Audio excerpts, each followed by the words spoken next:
Saludos amigos, amigas, buenas noches. Vamos a esperar un ratito para ver si es que se pueden conectar algunas otras personas. Queremos iniciar un Facebook Live para poderles dar a conocer algunos detalles sobre el juicio político al ministro Martínez que hemos presentado hace el 17.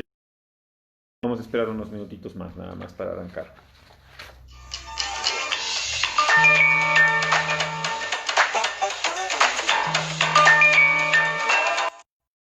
A ver, ingresó una llamada, mil disculpas. Estaba la Joa llamando, pero ya nos conectamos enseguida solo para darles algunos detalles con respecto al juicio político que estamos planteando.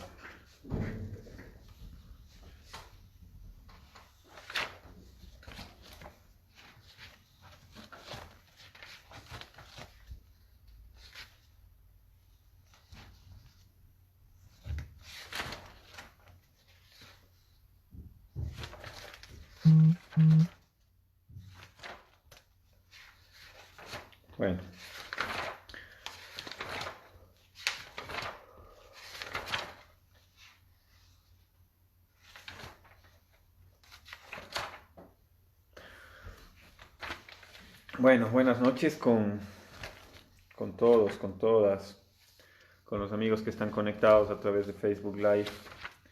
Queríamos en esta noche darles algunos detalles acerca de un juicio político que hemos planteado al ministro de Economía y Finanzas, Richard Martínez.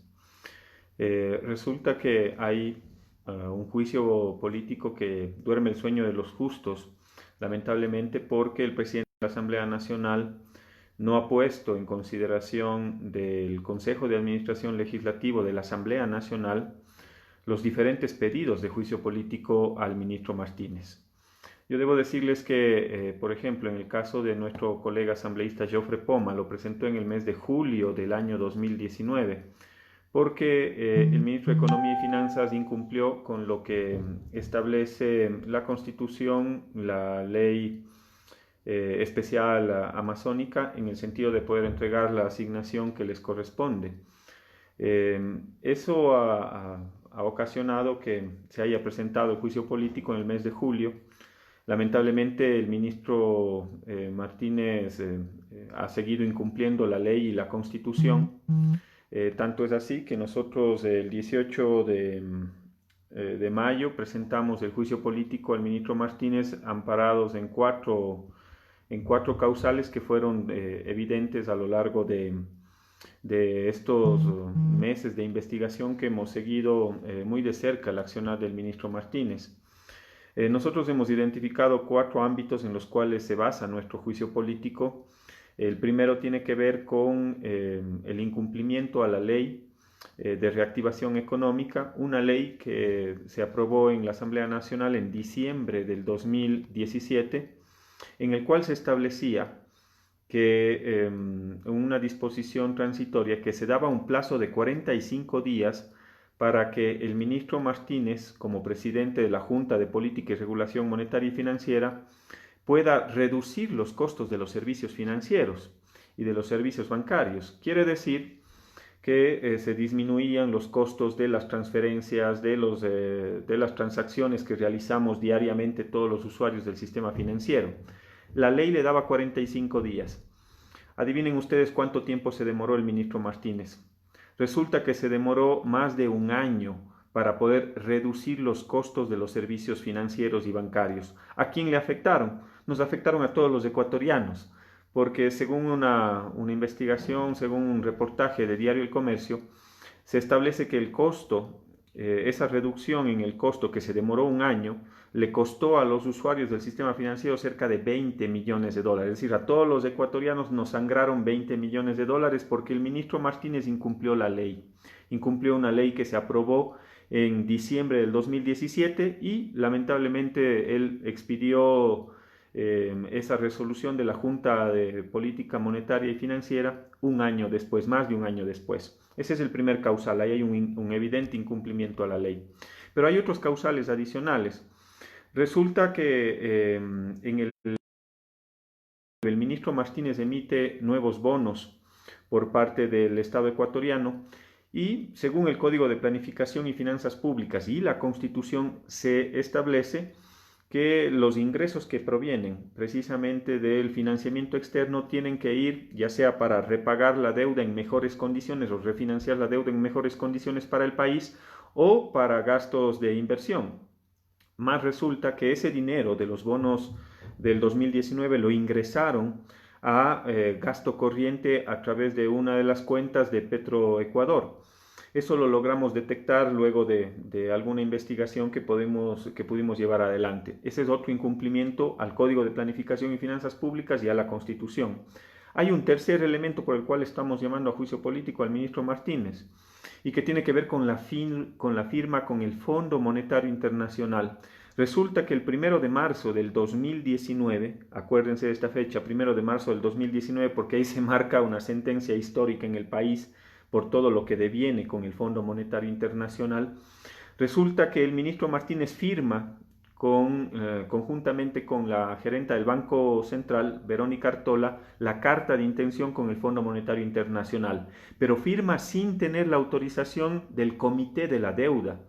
El Comité de la Deuda, en el cual hay un sinnúmero de personas que tienen que autorizarle al ministro Martínez para la firma de estos instrumentos, y nunca lo hicieron 11 días después.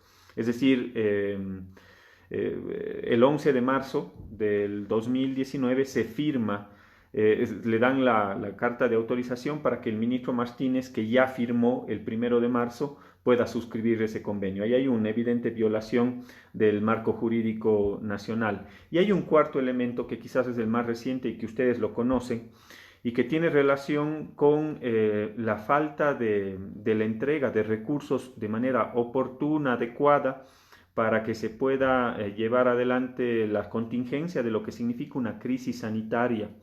Resulta que se da un estado de excepción, el presidente Moreno decreta un estado de excepción en el país, pero más resulta que no le entregan los recursos para que el Ministerio de Salud pueda hacerle frente a esta emergencia.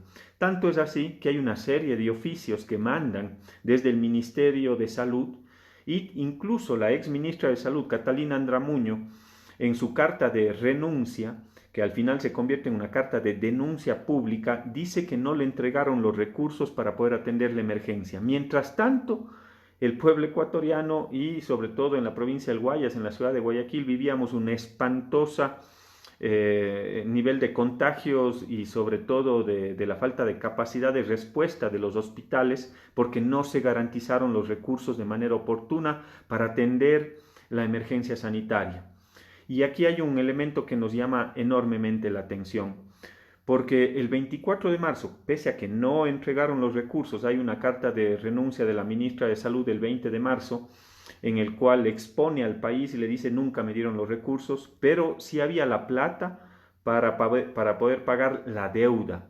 Y eso lo hace el 24 de marzo. El 24 de marzo, cuando estábamos en pleno nivel de contagios más altos en el Ecuador, cuando teníamos un nivel de fallecidos que se iba incrementando exponencialmente en el Ecuador, resulta que el ministro Martínez decide pagar la deuda. Y es lamentable porque nosotros en la Asamblea Nacional, todas las fuerzas políticas, incluyendo el mismo oficialismo, incluyendo los asambleístas de Alianza País, suscribimos un documento el fin de semana anterior del pago de la deuda, en el sentido de que haciéndole un llamado, un exhorto al ministro Martínez y al presidente Moreno para que no paguen esa deuda, para que utilicen esa plata, esos recursos, esos 324 millones de dólares de capital, para poder ayudar a los ciudadanos y sobre todo atender la emergencia, la crisis sanitaria. No se hizo caso a ese pedido de la Asamblea. Resulta que un día antes, David Malpass, quien es el representante del Banco Mundial, hace un exhorto a los países ricos para que eviten el cobro de las acreencias a los países en desarrollo. Es más, días más tarde hacen un pronunciamiento conjunto en el mes de marzo. El representante del Banco Mundial, la representante del Fondo Monetario Internacional, y les exhortan a los países ricos, al grupo G20, para que no le cobren la deuda a los países pobres y a los países en vías de desarrollo, que les den facilidades para el pago. Entonces, no nos pueden venir a decir que se pagaron 324 millones de dólares, como se lo ha dicho en un inicio, llegaron a la Asamblea Nacional y dijeron que pagaron 324 millones de dólares solo de capital de los bonos 2020. Resulta que días más tarde reconoce que también pagaron no solo el capital, sino también intereses, en total 341 millones de dólares, en medio de una pandemia, en medio de un estado de excepción, en medio de un nivel de contagios más alto que vivía el Ecuador y sobre todo la provincia del Guayas y la ciudad de Guayaquil. Así de indolentes se comportaron o se manejaron con respecto al manejo de la deuda. Y si es que vamos más adelante, yo sí les quiero dar y aprovechar este espacio para darles algunos detalles, porque no puedo ver aquí los comentarios, pero seguramente hay algunas preguntas, algunas inquietudes, pero sí quiero hacer un punto y aparte con respecto al manejo de la deuda, porque hoy, ya cuando ha pasado algunos días de ese pago, que se lo hizo el 24 de marzo, han ido saliendo a la luz algunos otros elementos que quiero compartirles con ustedes. Por ejemplo, a mí me llama mucho la atención que se haya pagado esos 324 millones de dólares porque ya días más tarde nos dimos cuenta que hay un viceministro de Finanzas, el señor Esteban Ferro, que 7 días antes de ese pago de la deuda ya anuncia, y lo anuncia en un medio de comunicación el 16 de marzo, Latin Finance, él anuncia que el gobierno va a honrar la deuda. Me llama mucho la atención este anuncio 7 días antes de que se efectúe el pago. ¿Por qué? Porque seguramente alguien tenía información privilegiada de que iban a pagar la deuda y los bonos del Estado ecuatoriano se cotizaban en esas épocas, por lo general en un 30% de su valor nominal, 30 o 40% de su valor nominal. Es decir, un bono que valía $1 se lo podía conseguir en el mercado en 30 o 40 centavos. Puede ser que alguien haya comprado esos bonos en su momento, en un momento previo, tenía la información de que se iba a pagar esos bonos y cuando le pagaron esos 324 millones de dólares le pagaron al 100%, es decir, pagaron todo el capital y no solo le pagaron el capital, pagaron los intereses. ¿Y por qué me llama mucho la atención el manejo de la deuda? Porque precisamente este viceministro, el señor Ferro, es quien se reúne con el banco Credit Suisse el 18 de octubre del 2019, se reúnen en Washington, es decir, hace unos meses atrás se reúnen en Washington en un restaurante que se llama Charlie Palmer Stick de Estados Unidos y se reúne con estos representantes de Credit Suisse y con algunos otros inversionistas, dicen ellos, y también tenedores de bonos. Es decir, conocían previamente quiénes eran los tenedores de los bonos. E incluso hubo esta reunión el 18 de octubre del 2019. Es por eso que me llama mucho la atención cómo se ha manejado la deuda. Y estos datos vale la pena que ustedes lo conozcan. Y ahí me caben algunas preguntas, ¿había alguna relación entre estos personeros de finanzas y los tenedores de los bonos? ¿Sabían quiénes eran los tenedores de los bonos 2020 que pagaron el 24 de marzo? Son algunas de las interrogantes que tengo. Nuevamente nos mienten, nos mintieron la primera vez cuando el ministro de Economía fue a la Asamblea y nos dijo que solo iban a pagar 324 millones de dólares solo de capital, no iban a pagar interés, luego pagaron intereses y el pretexto en ese momento fue que pagaron esos 324 millones de dólares supuestamente para que lleguen 2.000 millones de dólares. Resulta que días más tarde, y hoy que estamos 9 de junio, nos damos cuenta que entre el mes de marzo y el mes de abril salieron alrededor de 2.000 millones de dólares para el pago de la deuda. 2.000 millones de dólares. Y resulta, más bien resulta, que el gobierno pagó 2.000 millones de dólares para que lleguen 1.400, porque eso es lo que ha llegado hasta esta fecha en deuda. Es decir, pagamos más para que llegue menos plata, cuando lo que nos dijeron el 24 de marzo es que iban a pagar 324 millones de dólares para que lleguen 2.000 millones de dólares. Hoy, que ha pasado mucho tiempo, nos damos cuenta que han pagado 2.000 millones de dólares para que lleguen 1.400 millones de dólares al Ecuador. Entonces es totalmente contrario a lo que necesita el país en este momento, en medio de un estado de excepción, en medio cuando estamos 9 de junio y nuestros maestros no cobran todavía su salario, nuestros médicos espero que ya hayan cobrado su salario, cuando tenemos todavía jubilados que no pueden cobrar sus acreencias, cuando tenemos a los gobiernos autónomos descentralizados a los cuales les endosaron todas las acciones relacionadas sobre todo al manejo de los semáforos y también de la pandemia, resulta que no les han hecho las transferencias de los recursos. Esas son las cosas que nos llaman la atención en este momento en nuestro país. Pero hay más cosas que quiero contarles y aprovecho de este espacio. Porque según el boletín de la deuda, hay algunos pagos que se hacen. En el mes de marzo, según el boletín de la deuda y según la información que está en el Banco Central, que les invito a que ustedes revisen, sabemos que nos mintieron o no han sido muy transparentes con respecto al manejo de la deuda y con respecto a los pagos que se han hecho. Porque no solo se pagaron 341 millones de dólares en el mes de marzo, en total, según el boletín de la deuda, se pagaron 791 millones de dólares al servicio de la deuda en el mes de marzo, en medio de una pandemia, en medio de un estado de excepción, mientras el número de contagiados crecía enormemente en Guayaquil. Y también hay otros giros al sector externo, como por 585 millones de dólares. De esos 500 millones de dólares utilizaron para colaterales o magic calls que los llaman, que me voy a tomar unos minutos para explicarles cómo funcionan esas apuestas que ha hecho el ministro de Economía y Finanzas. En total, en el mes de marzo, pagaron 1.291 millones de dólares en lo que tiene que ver con deuda. 1.200 millones de dólares. ¿Saben lo que significa esa cantidad?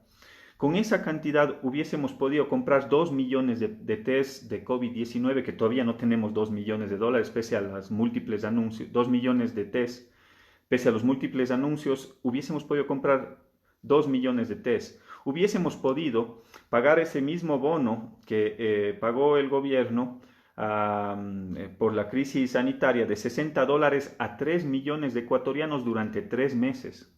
Nos hubiese alcanzado y nos hubiese sobrado plata, más de 700 millones de dólares para poder comprar los insumos que se necesitan en los hospitales, que todavía se necesitan en los hospitales, para nuestros médicos, para precautelar la vida de los médicos, de las enfermeras, para comprar todos los insumos que se necesitan en los hospitales.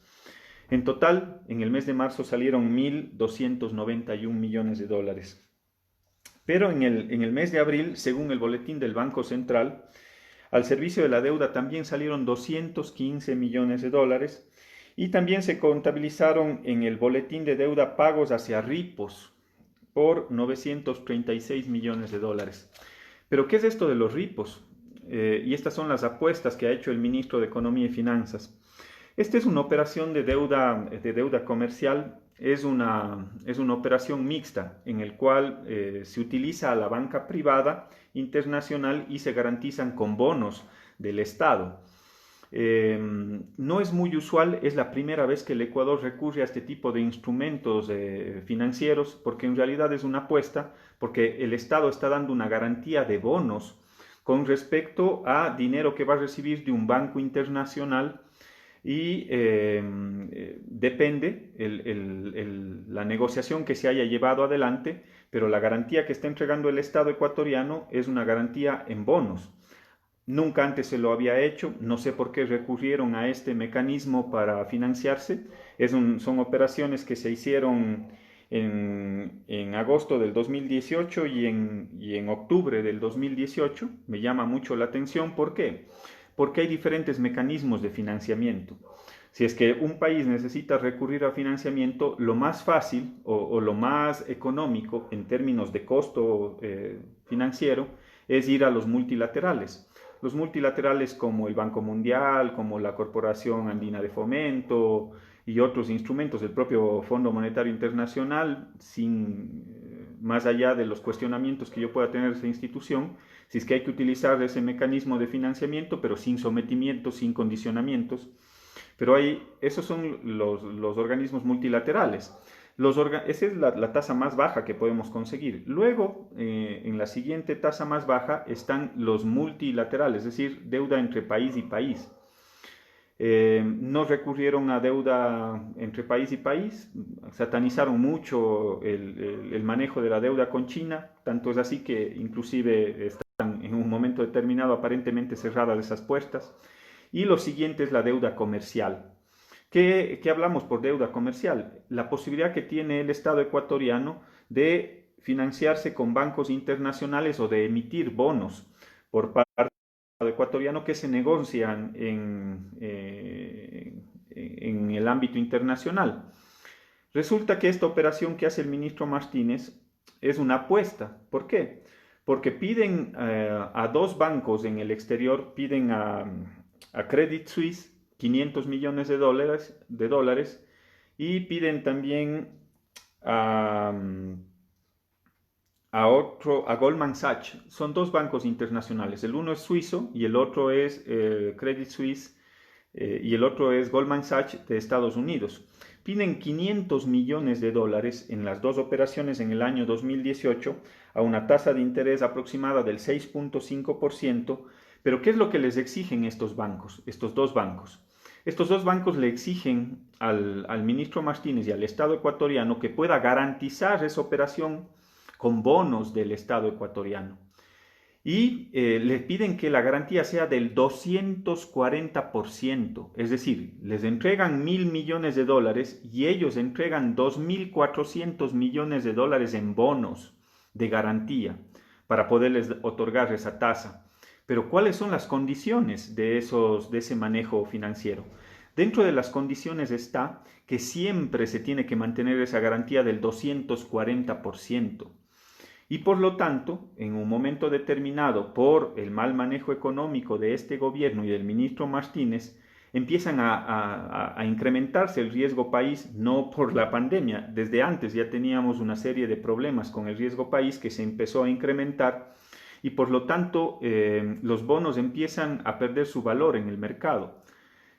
Como les decía hace un momento, los bonos empezaron a cotizarse en 30 o 40 centavos de dólar, 30 o 40% de su valor nominal. Un bono que valía $1 se podía comprar en 30 centavos o en 40 centavos.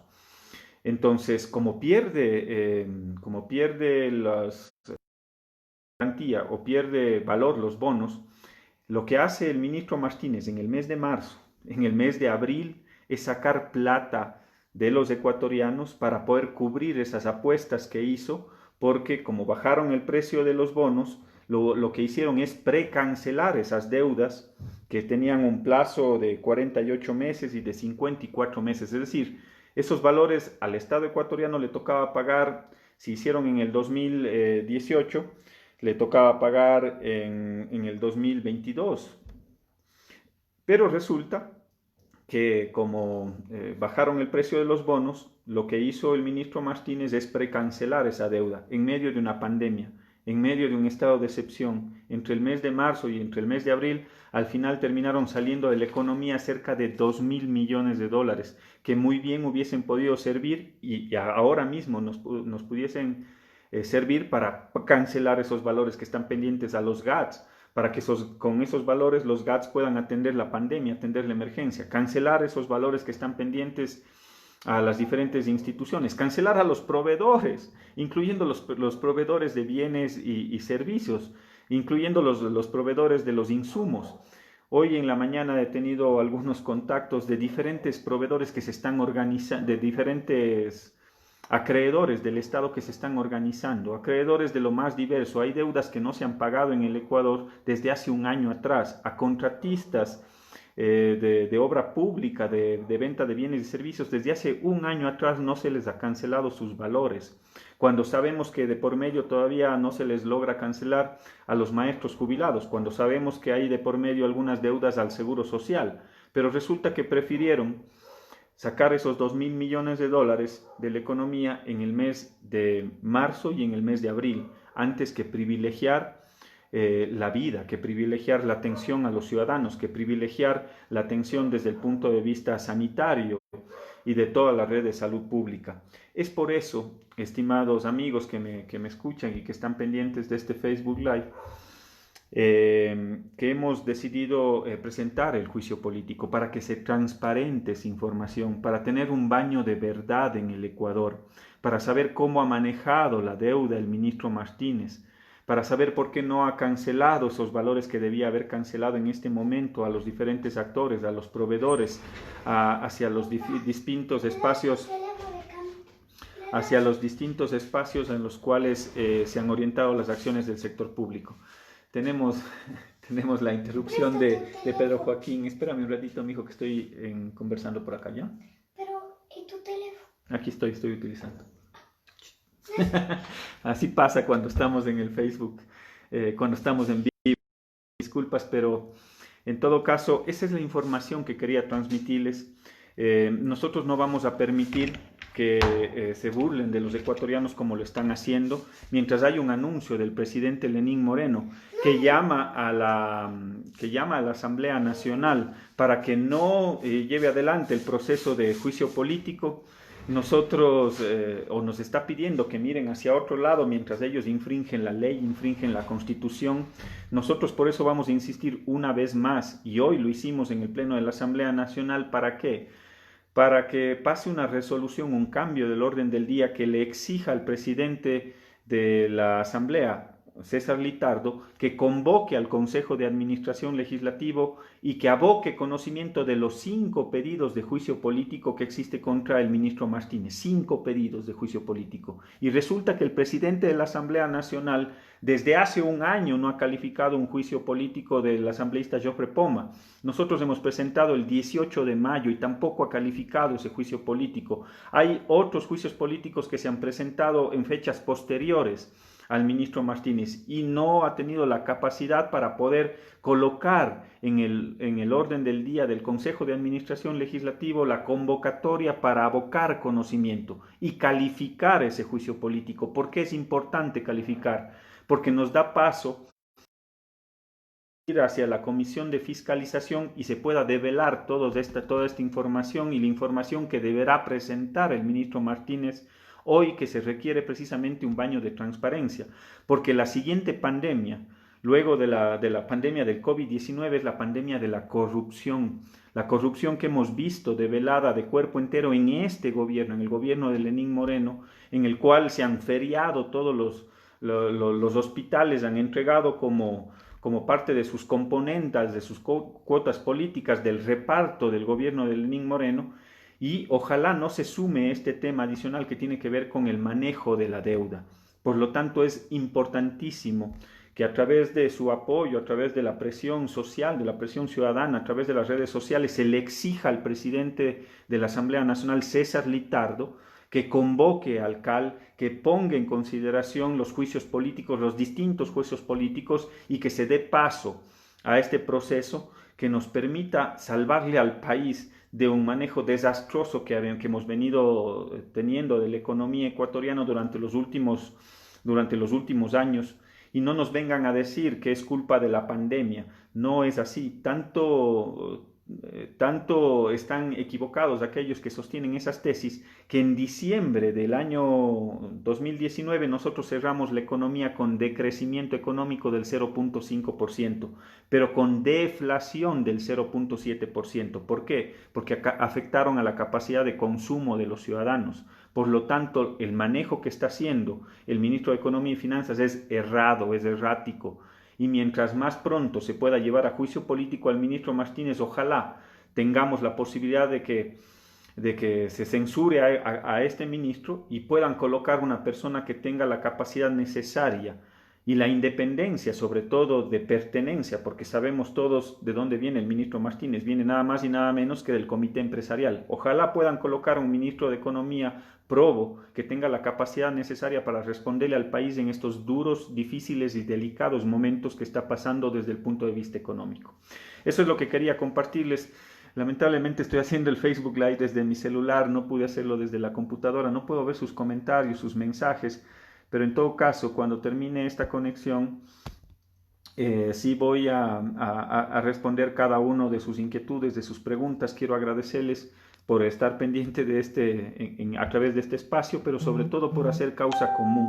Es necesario un baño de verdad, un baño de verdad con respecto al manejo de la deuda, y ojalá la presión social, la presión ciudadana logre que el presidente de la Asamblea Nacional pueda colocar en el cambio del orden del día, en el orden del día del Consejo de Administración Legislativo del CAL, la calificación del juicio político, de los juicios políticos al ministro Richard Martínez. Muchas gracias, amigos y amigas, les mando un abrazo y saludos cordiales. Ojalá apenas tenga más información a través de este mismo canal, lo estaremos compartiendo con ustedes. Muchas gracias a todos ustedes.